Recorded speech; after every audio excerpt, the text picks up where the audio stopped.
Bismillahirrahmanirrahim.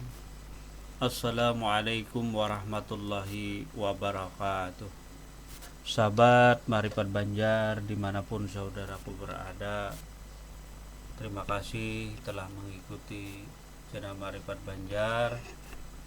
Terima kasih atas segala dukungan kepada channel Maripat Banjar. Alhamdulillah, pada kesempatan kali ini kita kembali kepada ceramah Jalaluddin Rumi, yang mana pada kesempatan ini berjudul Ana Al-Haq. Semoga video kali ini dapat bermanfaat dan dapat diambil wawasan dan ilmu pengetahuan, kiranya bermanfaat bagi kita semua. Bismillahirrahmanirrahim. Ana al-haq. Banyak sekali orang mengatakan bahwa hati dapat menyaksikan, akan tetapi ungkapan itu tidak memberikan arti yang jelas bagi mereka sendiri. Jikapun ungkapan itu benar, maka apa gunanya kata-kata ini? Jika hati dapat memberikan kesaksian, apa gunanya kesaksian lisan? Pengrasa berkata, benar, hati dapat memberikan kesaksian, akan tetapi hati memiliki bagiannya sendiri. Telinga memiliki bagiannya sendiri. Mata memiliki bagiannya sendiri. Dan lisan pun memiliki bagiannya tersendiri. Masing-masing membutuhkan setiap kesaksian untuk menambah manfaat. Sahabat Maripat Banjar yang dimuliakan Allah Subhanahu wa Ta'ala, Rumi mengatakan saat hati telah tenggelam bersama dengan Allah Subhanahu wa Ta'ala, atau yang disebut dengan istiqraq,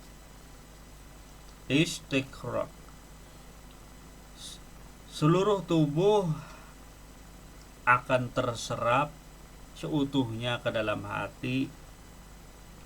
Tidak ada lagi kebutuhan pada lisan, seperti tertuang dalam kisah Laila Majnun. Seperti kisah Laila. Laila bukanlah makhluk rohani. Ia adalah makhluk yang memiliki raga dan jiwa, jasmani dan rohani, tercipta dari air dan tanah. Majnun yang tenggelam dalam kerinduan kepada Laila, hingga Majnun tak lagi merasakan perlu untuk melihat Laila dengan mata kepalanya sendiri, dan tak lagi merasa perlu mendengarkan suaranya. Majnun tidak merasa bahwa Laila terpisah daripada dirinya. Lantas ia berteriak, bayanganmu di mataku, namamu di bibirku, ingatan tentangmu di hatiku. Kemana lagi aku melukiskan pesan ini?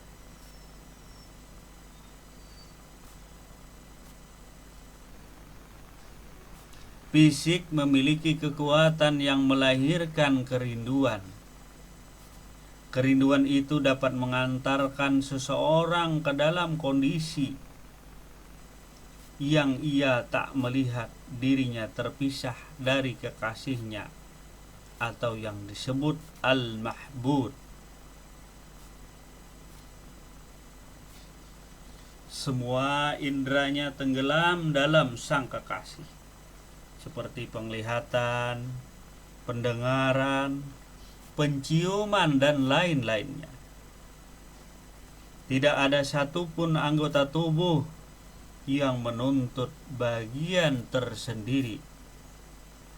Setiap anggota tubuh melihat semua anggota tubuh berkumpul dan hadir di hadapan sang kekasihnya.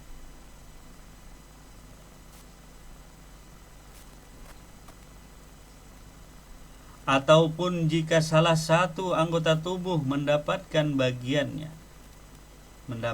bagiannya sendiri secara sempurna dan menjalankan tugasnya secara sempurna pula, maka anggota-anggota tubuh lain ikut tenggelam dalam pengalaman satu anggota tubuh tersebut dan tidak menuntut bagian yang lainnya.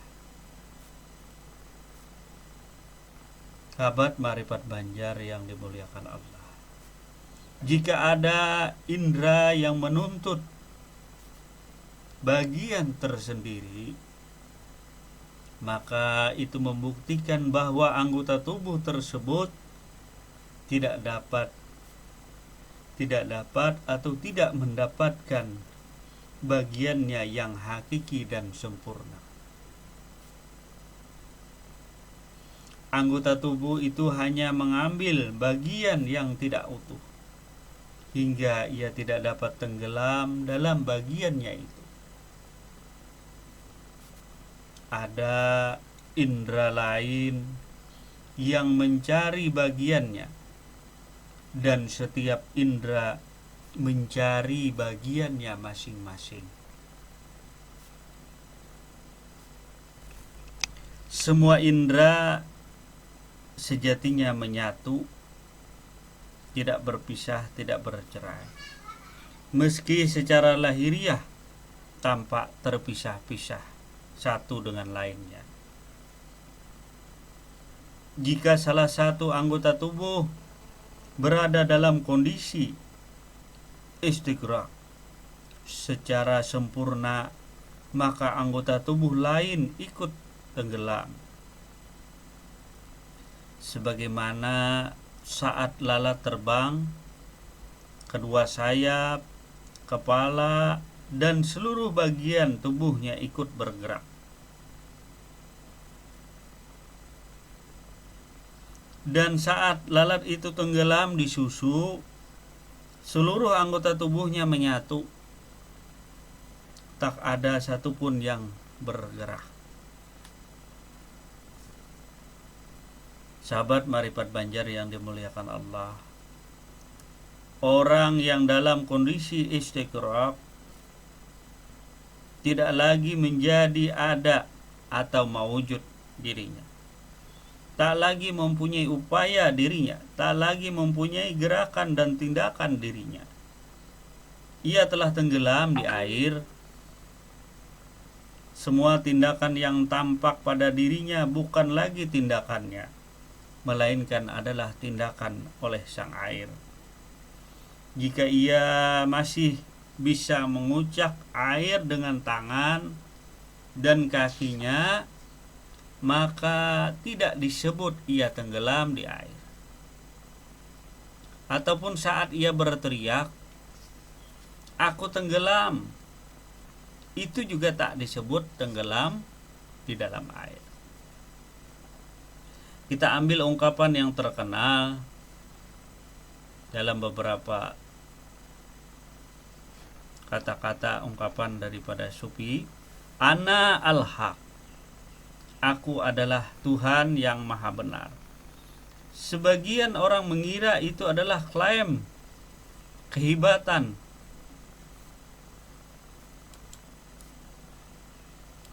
klaim atau pengakuan kehebatan diri, padahal itu adalah sebaliknya.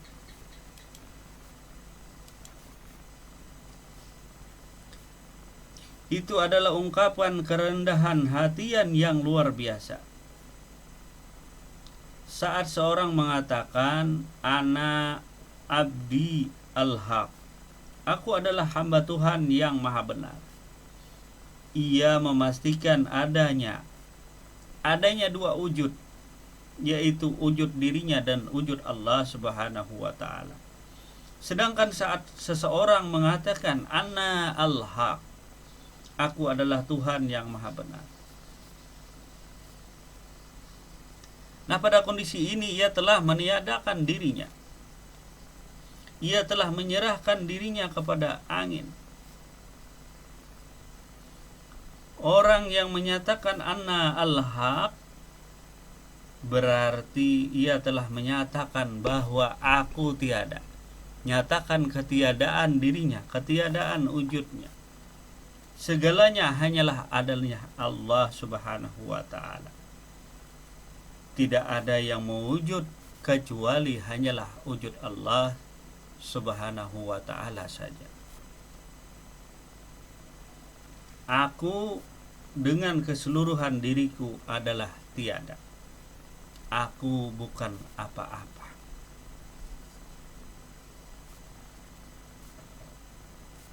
Ada kerendahan hati yang luar biasa di sini.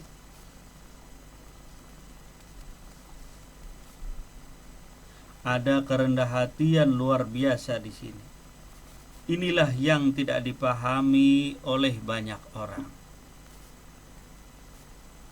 Ketika seseorang mempersembahkan amal ibadahnya hanya untuk Allah, maka ibadahnya selalu ada atau maujud.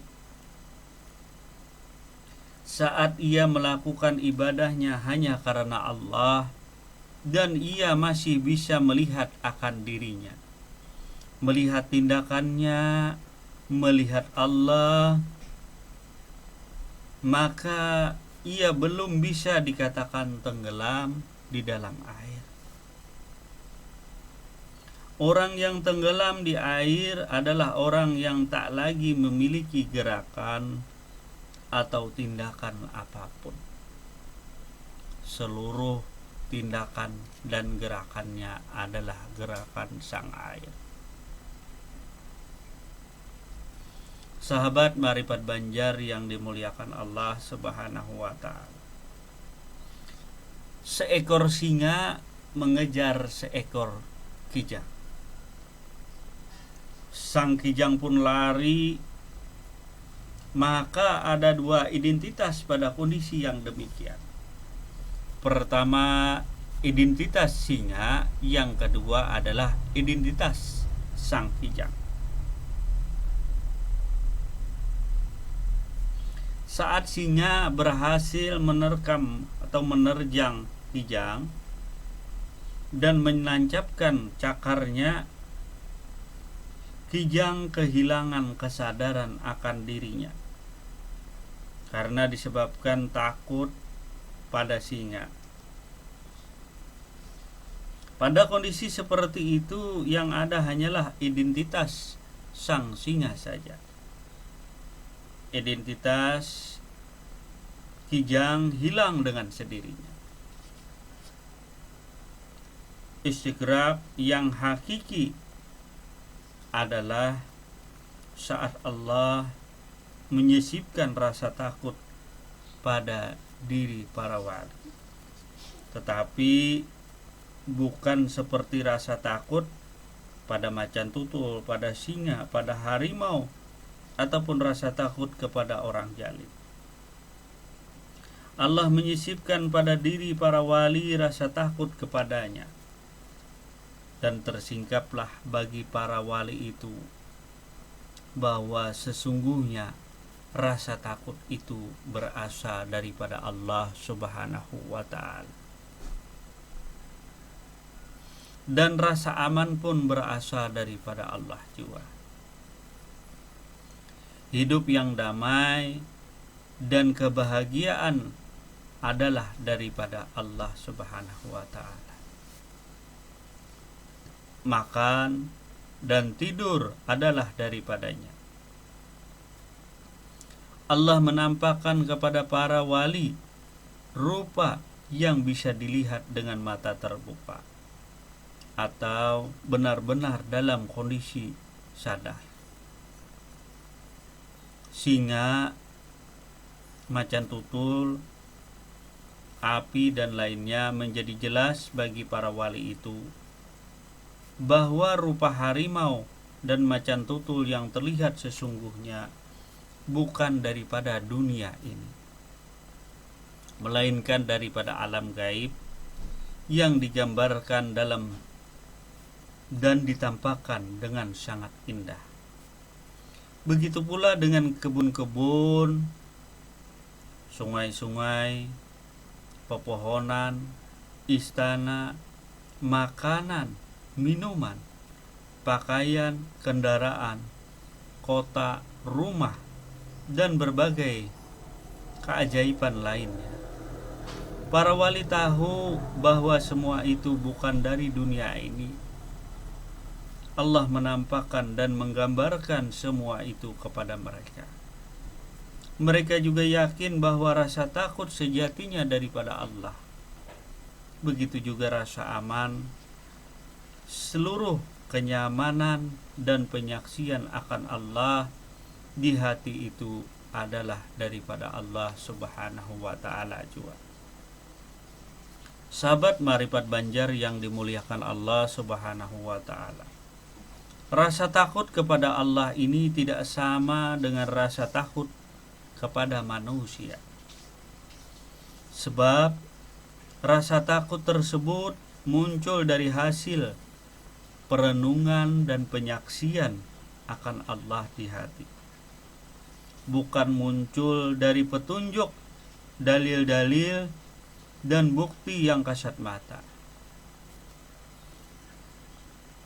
Tanpa penghalang, Allah Subhanahu wa ta'ala menunjukkan kepadanya bahwa segala sesuatu itu adalah daripada dirinya. Para filsuf mengetahui hal yang demikian, tapi mereka mengetahuinya melalui bukti kasat mata, sementara bukti kasat mata tidak bersifat kekal. Maka kebahagiaan yang muncul dari bukti kasat mata pun tidak kekal. Ibarat kebahagiaan, kehangatan, dan kelembutan. Saat ingatan akan bukti kebahagiaan, kehangatan, dan kelembutan itu berlalu, kebahagiaan, kehangatan, dan kelembutan itu pun akan berlalu nantinya. Seperti orang yang tahu berdasarkan bukti kasat mata bahwa sebuah bangunan adalah pembuatnya.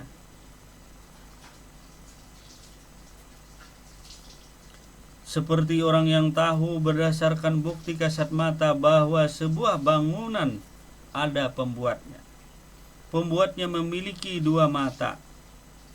Tidak buta, ia memiliki kekuatan, bukan kelemahan. Ia ada, bukan tiada. Ia hidup, tidak mati. Dan ia telah ada sebelum bangunan rumah ada. Orang tersebut tahu semua itu, tapi berdasarkan pada bukti kasat mata. Bukti kasat mata tidak akan bertahan untuk selamanya. Ia akan cepat dilupakan. Sementara para perindu al-ausyak yang mengabdi kepada Allah telah mengenal sang pembuat rumah, dan mereka melihatnya dengan mata keyakinan, ainal al-yakin. Para perindu makan roti dan keju bersama. Mereka saling menyatu. Sang pembuat rumah tidak pernah hilang daripada pikiran dan tatapan mereka. Orang-orang seperti ini panah bersama dengan Allah Subhanahu wa ta'ala. Dosa baginya bukan dosa, dan kelakuan buruk baginya bukan kelakuan buruk, sebab ia telah mati dan hancur dalam Allah.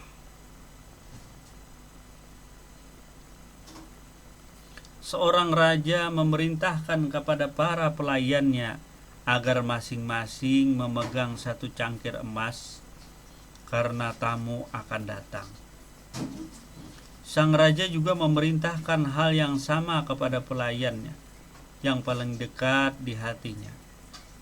Ketika sang raja menampakkan wajahnya, pelayan yang paling dekat itu hilang kesadaran, tak bisa mengendalikan dirinya karena melihat sang raja. Cangkir di tangannya jatuh dan pecah. Pelayan-pelayan lain kemudian saling berkata, barangkali ini yang harus kita lakukan. Mereka lantas melempar cangkir-cangkir. Sang raja marah. Mengapa kalian melakukan itu? Karena pelayan yang sangat dekat denganmu melakukannya. Mereka menjawab, bodoh, bukan dia yang menjatuhkan cangkir, akulah yang melakukannya.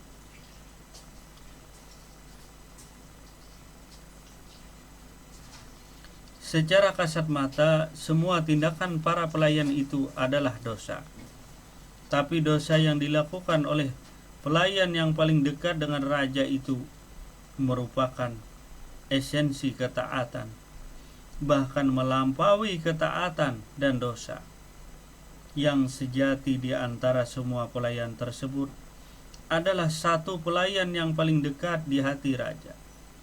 Pelayan-pelayan lain hanya para pengikut sang raja, maka mereka adalah para pengikut pelayan yang paling dekat itu, karena ia adalah esensi daripada sang raja. Kehambaan si pelayan paling dekat itu hanya bentuk lahiriah. Ia dipenuhi keindahan daripada sang raja. Tuhan menyatakan, jika bukan karena engkau, aku tak akan menciptakan alam raya, alam semesta ini. Ana al-haq, aku adalah Tuhan yang maha benar. Artinya juga demikian, aku ciptakan alam raya karena aku.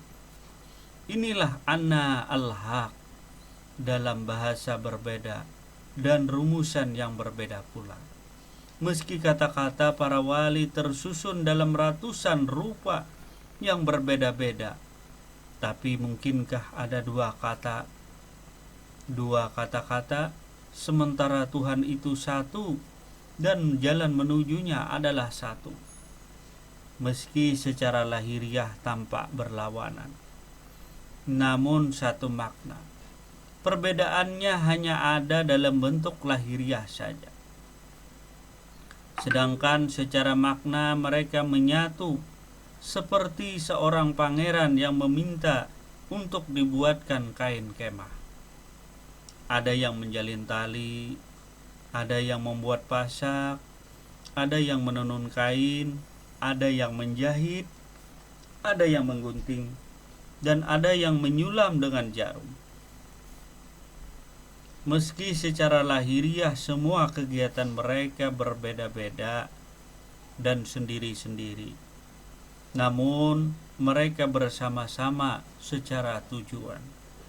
Mereka melakukan pekerjaan yang sama. Begitu pula dengan keadaan di dunia ini. Jika diperhatikan, pada hakikatnya semua makhluk melakukan penyembahan ubudiyah kepada Allah Subhanahu wa ta'ala. Baik orang fasik, orang soleh, pelaku maksiat, orang taat, setan dan malaikat. Seorang raja misal menguji para pelayannya dengan cara berbeda-beda agar jelas mana yang setia dan mana yang tidak setia. Dapat dibedakan mana yang menepati janji, manakah dia yang mengingkari. Dapat terlihat mana yang bisa dipercaya, mana yang tidak bisa dipercaya. Raja membutuhkan para pengganggu dan para penghasut agar kesetiaan dan ketulusan para pelayan dapat dibuktikan. Tanpa terganggu dan penghasut, bagaimana kesetiaan mereka dapat dibuktikan?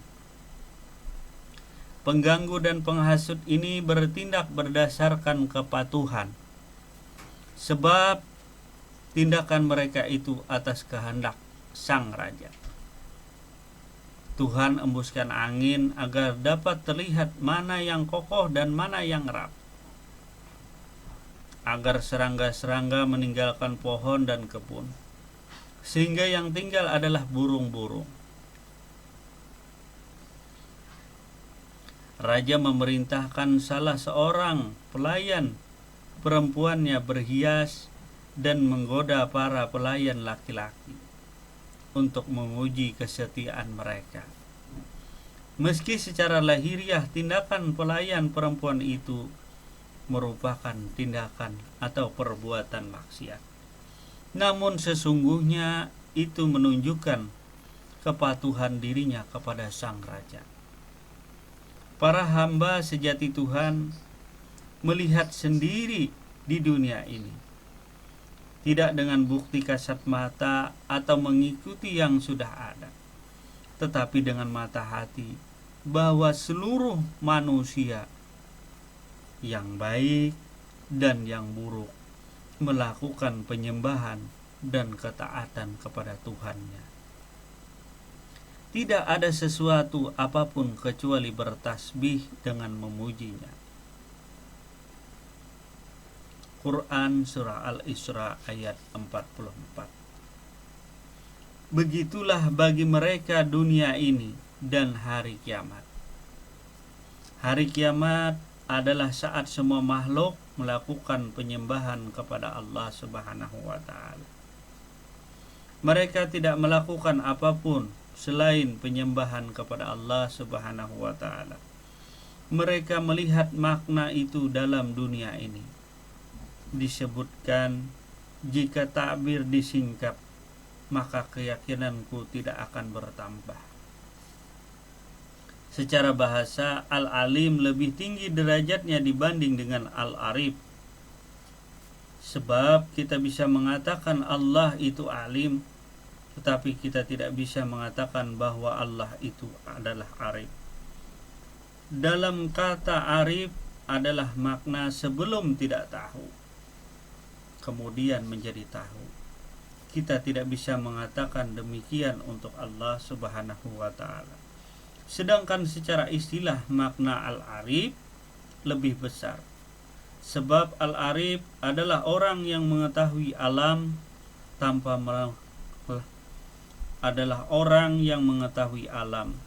tanpa memerlukan bukti melalui penglihatan mata kepalanya sendiri.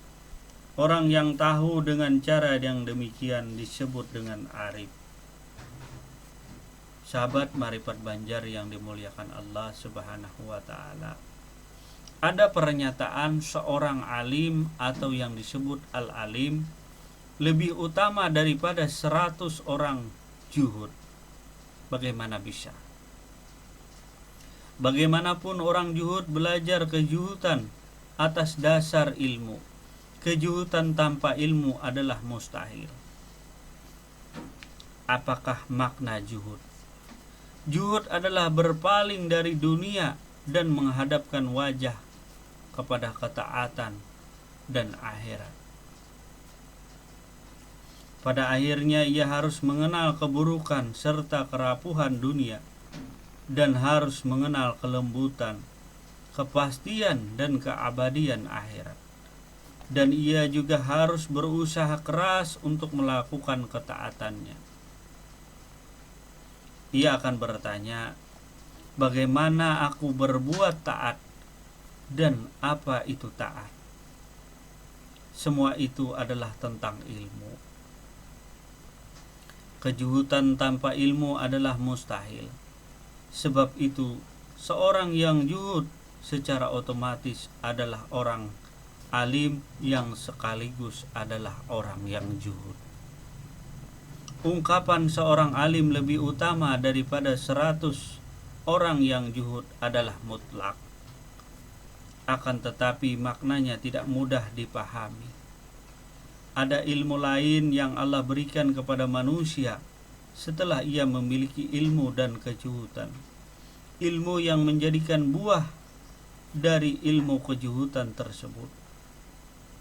Dan menjadi kuat ungkapan, orang yang alim yang tahu lebih utama daripada 100 orang yang jujur.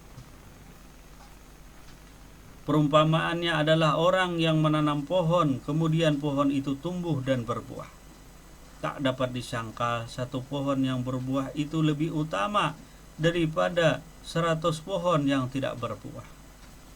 Kadangkala ada pohon yang tidak berbuah sama sekali karena diserang oleh banyak sekali hama.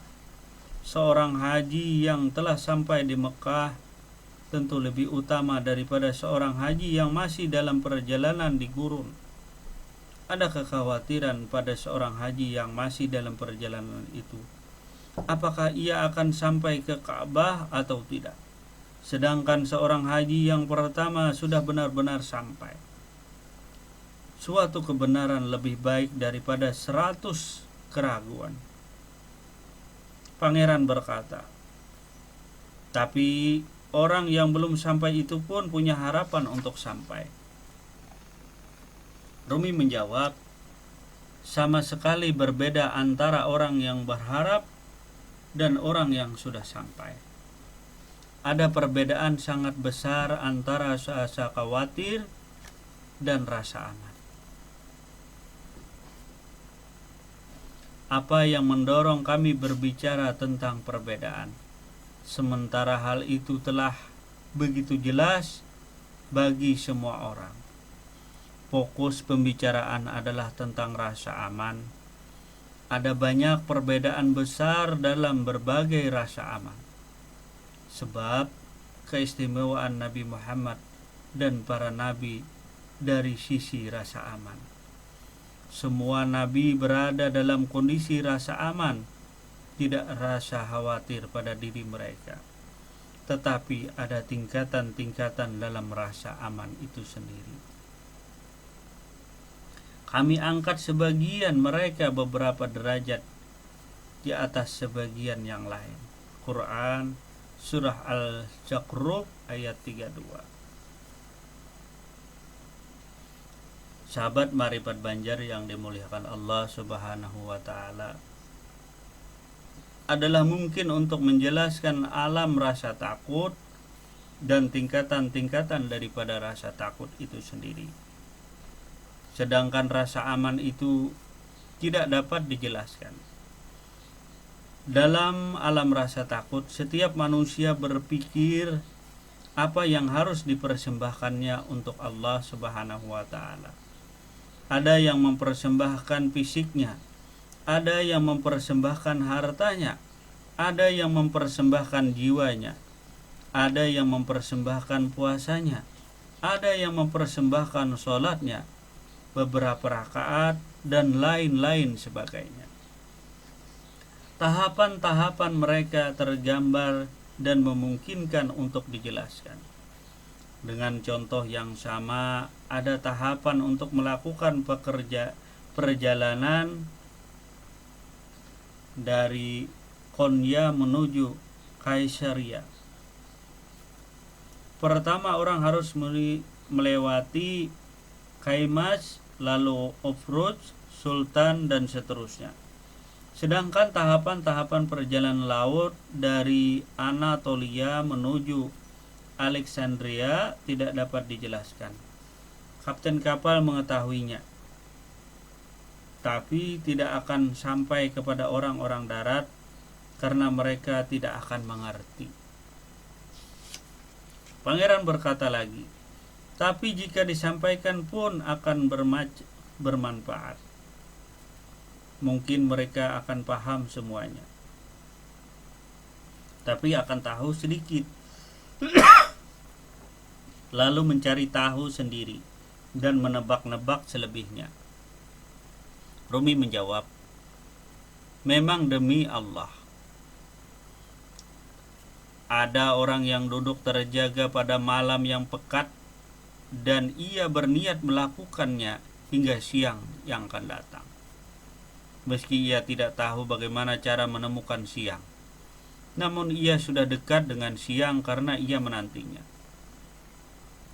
Ada juga orang yang berjalan bersama kafilah dalam kegelapan malam dan dalam kondisi hujan deras. Ia tidak tahu akan sampai di mana, harus lewat jalan mana, dan telah seberapa jauh jarak yang ia tempuh. Namun ketika siang datang, ia dapat melihat hasil perjalanannya. Ia menemukan tempat tertentu. Setiap orang yang berbuat karena mengharap sesuatu di sisi Allah, meski sambil memejamkan kedua matanya, ia tidak akan sia-sia. Barang siapa berbuat kebaikan sekecil biji sawi, maka ia akan mendapat melihat balasannya. Quran Surah Al-Zalzalah ayat 7. Meski orang berjalan dalam gelap dan pandangan terhalang, hingga ia tidak tahu berapa jarak yang telah ia tempuh, tapi di akhirat ia akan melihatnya. Dunia adalah ladang akhirat. Apa yang ditanam di sini akan ia tuai di sana. Nabi Isa sering tertawa, sementara Nabi Yahya sering menangis. Nabi Yahya lantas berkata kepada Nabi Isa, "Kau sering tertawa seperti itu karena kau merasa aman dari tipuan yang sangat halus." Isa menjawab, "Kau sering menangis seperti itu karena kau lupa sama sekali akan pertolongan dan kebaikan Allah yang begitu halus, lembut, dan luar biasa." Seorang wali Allah mendengar dialog Nabi Isa dan Nabi Yahya itu, lantas bertanya kepada Allah, "Manakah dari keduanya yang makamnya lebih tinggi?" Allah Subhanahu wa Ta'ala menjawab, "Yang paling tinggi, yang paling baik sangkaannya kepada Aku. Aku tergantung sangkaan hambaku kepadaku. Setiap hamba memiliki bayangan dan gambaran tentangku. Dalam gambaran apapun yang kubayangkan tentangku, disitulah aku. Aku adalah hamba bagi bayangan di mana aku ada. Aku takkan memedulikan hakikat di mana tiada ada aku. Karena itu, bersihkanlah bayangan-bayanganmu, wahai hambaku, sebab di situ tempat tinggalku. Sekarang uji diri kalian dengan tangis dan tawa, puasa dan sholat, khalwat dan pembaruan, dan sebagainya. Manakah di antara hal-hal itu yang lebih banyak bermanfaat untuk kalian? Jadikan prioritas kalian. Juga uji diri kalian apa yang bisa membuat kalian beristiqomah dan meningkatkan lebih baik. Jadikan prioritas kalian. Mintalah pendapat pada hati kalian, meski banyak orang yang telah memberikan pendapat kepada kalian. Kebenaran ada dalam dirimu. Diskusikan ia dengan pendapat orang lain, agar kau bisa mengikuti pendapat yang sesuai dengan kebenaran dalam dirimu itu. Seorang dokter dapat mengobati pasien dan bertanya kepada dokter, dalam diri pasien, setiap dirimu memiliki dokter. Dalam dirimu, yaitu suasana hatimu dan keadaan pikiranmu, yang memiliki kemampuan menolak dan menerima. Dokter bertanya, "Apa yang Anda makan? Makanan ringan, makanan berat? Bagaimana tidurmu?" Dan pertanyaan lainnya. Apa yang dikatakan oleh dokter dalam diri pasien akan menentukan kesimpulan sang dokter. Jadi dokter yang sesungguhnya adalah dokter yang ada dalam diri pasien, yaitu suasana hati dan keadaan pikiran. Jika dokter dalam diri itu melemah, jika suasana hati dan keadaan pikiran kacau, ia akan melihat segala sesuatu secara terbalik dan memberikan petunjuk yang salah. ia lalu mengatakan bahwa gula itu pahit dan cuka itu manis. Dalam kondisi seperti itu, ia membutuhkan dokter untuk mendapatkan pertolongan agar suasana hati dan keadaan pikirannya kembali kepada ketenangannya yang semula. Kemudian ia berdiskusi dengan sang dokter dalam dirinya, lalu menerima pendapatnya. Manusia memiliki suasana hati dan kondisi pikiran yang sama secara makna dan hakikatnya. Para wali adalah dokter yang menawarkan bantuan kepada manusia untuk meluruskan suasana hati dan kondisi pikirannya, serta menguatkan agama dan hatinya. Disebutkan dalam hadis, perlihatkanlah segala sesuatu kepadaku seperti apa adanya. Manusia adalah makhluk yang agung, di dalam dirinya tertulis segala sesuatu. Namun hijab dan kegelapan menghalanginya, hingga ia tidak dapat membaca apa yang ada di dalam dirinya sendiri. Hijab dan kegelapan itu berupa berbagai macam kesibukan, berbagai macam segala urusan duniawi, dan berbagai macam kesenangan duniawi. Meskipun manusia tenggelam dalam kegelapan dan tertutup oleh hijab tersebut, ia masih bisa membaca sedikit pengetahuan dan menggali petunjuk dari dirinya. Bayangkan, andai kegelapan dan hijab itu dihalangkan, berapa banyak hal yang bisa digali dan berapa banyak ilmu yang memancar daripada dirinya. Banyak keahlian manusia seperti keahlian menjahit, membuat bangunan, memahat, menyusun, meramal, kedokteran, dan lainnya yang jumlahnya tidak terhitung, datang dari dalam diri manusia itu sendiri, bukan datang dari batuan atau tanah kering tandus. Apa yang dikatakan bahwa Gagak mengajari manusia mengubur jenazah sesungguhnya adalah tentang proses berpikir manusia daripada burung. Desakan dari dalam diri manusia untuk melakukan itu mengubur. Lagi pula hewan merupakan bagian daripada diri manusia. Bagaimana mungkin yang bagian mengajari sesuatu di mana bagian itu ada? Sebagaimana orang ingin menulis dengan tangan kiri, ia memegang pena, hatinya begitu kuat hingga tangannya bergetar. Namun tangan kiri itu tetap mampu menulis karena perintah dalam hatinya sendiri. Sahabat Marifat Banjar yang dimuliakan Allah Subhanahu wa taala. Ketika pejabat datang, Rumi mengucapkan kata-kata yang agung. Kata-kata yang tidak pernah berhenti, karena kata-katalah yang memunculkan kalimat. Kalimat selalu mengalir dari kata-kata. Kalimat tidak akan putus daripada kata-kata. Pada musim dingin, pohon-pohon tidak menumbuhkan daun-daun dan buah-buahan. Tetapi bukan berarti pohon itu berhenti bekerja. Pohon selamanya terus bekerja. Musim dingin adalah musim menyimpan dan musim semi adalah musim mengeluarkan. Yang keluar bisa dilihat oleh semua orang, sedangkan yang disimpan tidak bisa mereka lihat.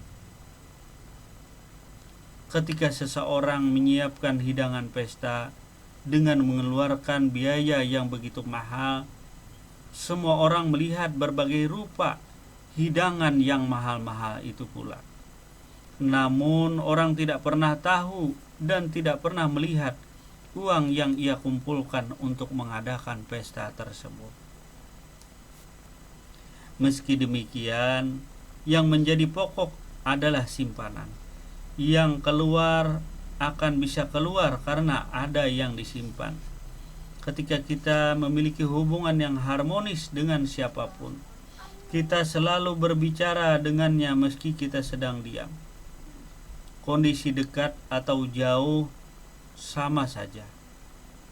Ketika kita berperang dengan kelompok lain, sejatinya kita sedang berkumpul dan saling mengisi.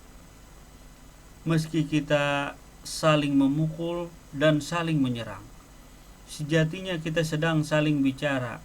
Kita saling menyatu, saling terhubung. Jangan melihat genggaman tangan, tapi lihatlah apa yang ada dalam genggaman tangan itu. Dalam genggaman itu terdapat kurma. Tidak percaya? Bukalah dan lihatlah perbedaan antara kurma dan mutiara yang mahal. Orang lain banyak bicara tentang berbagai hal-hal yang mendetail dan pengetahuan, baik dalam bentuk prosa atau sajak. Sementara kecenderungan sang pangeran bukan pada pengetahuan, hal-hal detail atau nasihat. Semua itu ada di mana saja. Tidak sedikit cinta dan kecenderungan pangeran kepadaku bukan karena semua itu. Ia melihat sesuatu yang lain. Ia melihat cahaya yang melebihi cahaya yang ia lihat daripada diri orang lain. Dikisahkan bahwa seorang khalifah memiliki Majnun datang kemudian bertanya kepadanya, "Apa yang terjadi padamu? Kau membuat aib diri sendiri. Kau tinggalkan rumahmu. Kau hidup dalam kesunyian dan penderitaan. Seperti apa Laila itu? Secantik apa hingga ia mengendalikan dirimu?" Khalifah melanjutkan, "Kemarilah, tunjukkan kepadamu. Kutunjukkan kepadamu perempuan-perempuan cantik dan menarik. Kujadikan mereka tebusan untukmu dan kuberikan mereka kepadamu." Ketika perempuan-perempuan cantik dan menarik itu dihadirkan Majnun dan mereka saling melihat. Majnun kemudian menunduk, hanya melihat ke arah mukanya menghadap. Sang khalifah lantas memerintahkan, "Angkat kepalamu dan lihatlah." Kemudian Majnun menjawab, "Aku takut, rinduku kepada Laila bagaikan pedang terhunus. Jika aku angkat kepalaku, pedang itu akan memenggal leherku." Begitulah Majnun yang tenggelam dalam kerinduan terhadap Laila. Semua perempuan yang ada di hadapannya sama-sama memiliki mata, bibir, dan hidung. Lalu apa yang ia lihat pada Laila hingga membuat dirinya terjatuh dalam kondisi seperti itu? Roh manusia mampu menyingkap segala yang gaib, seperti air bening yang menampakkan segala sesuatu yang di dasarnya ada batu, ada lumpur dan lainnya, dan mencerminkan segala hal di atasnya.